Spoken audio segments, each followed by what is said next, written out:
Hi everyone! In today's video, I'll be reviewing Arrtx 36 liquid ink acrylic marker set.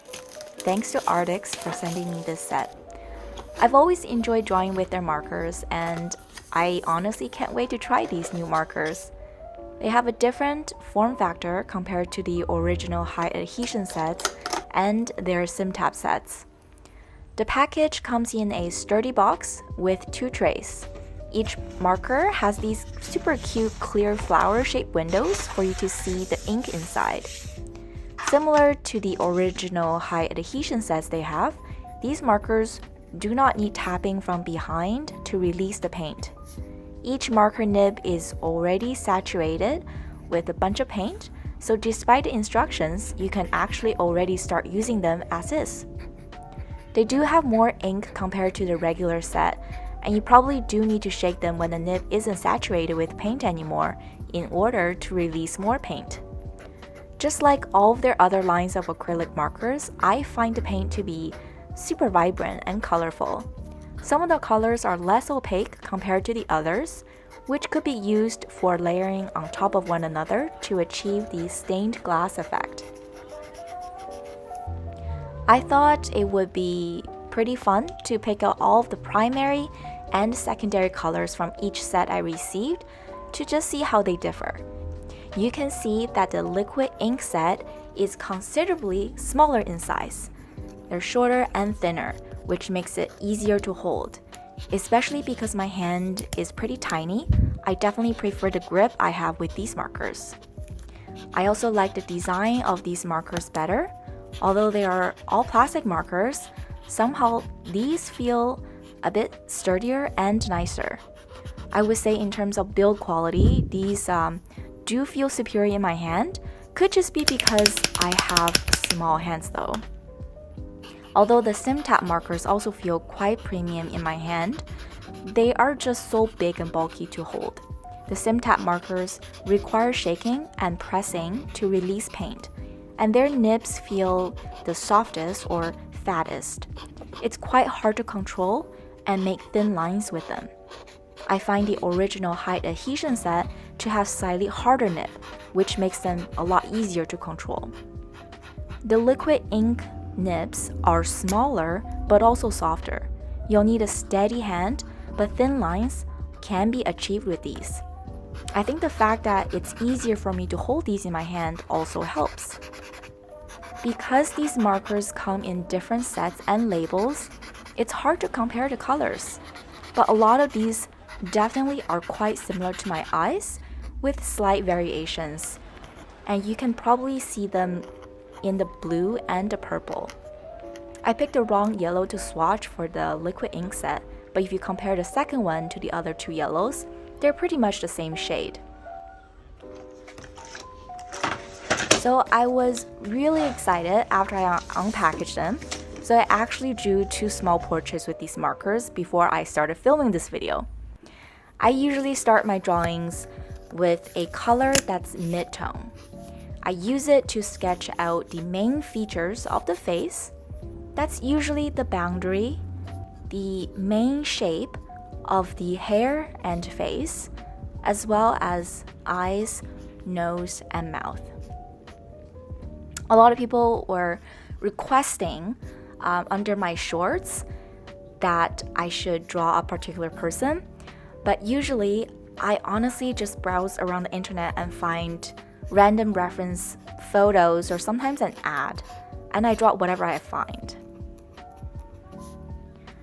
So now I am going in with a darker shade just to build up the shadows and create emphasis around the darkest areas, and just define the most prominent features that I see. I really used the reference photo loosely for this one, so it honestly doesn't even resemble the reference photo anymore. For this portrait, I wanted to use complementary colors to create contrast. The 2 sets of complementary colors I decided to use are red and green, orange and blue.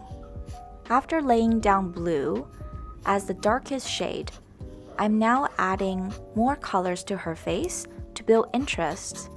I'm laying down nudes and pinks, which are quite warm in nature to contrast the blue shadow. I picked 2 shades of pink, 2 shades of nude, and later added a light yellow for some highlights.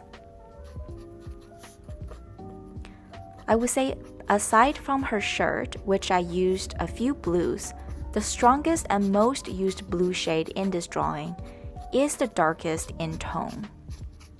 I find it contrasts quite well with the mid-tone shade on her face and neck, which is a tan or sand color. Here I'm adding in just a few more details. I would say one of the wonderful things about using acrylic markers is just the fact that you're not afraid of making mistakes. You can always go over them. If there's a color that you laid down that you don't quite like or isn't quite right, you can always go back and just fix your mistake with a different color, either fixing it with a different color or just going over it and create a stained glass effect by mixing colors. As accent color, I used red on her face, which I really think complements her green eyes and green hair that I'm adding in later on quite well. As you can see, this blue color is one of those colors that doesn't actually create an opaque look on top of the other colors on paper. And I think that's okay, because you can always decide to go back with a darker shade or a different shade. Doesn't necessarily have to be darker. Some of the colors are just more opaque compared to others.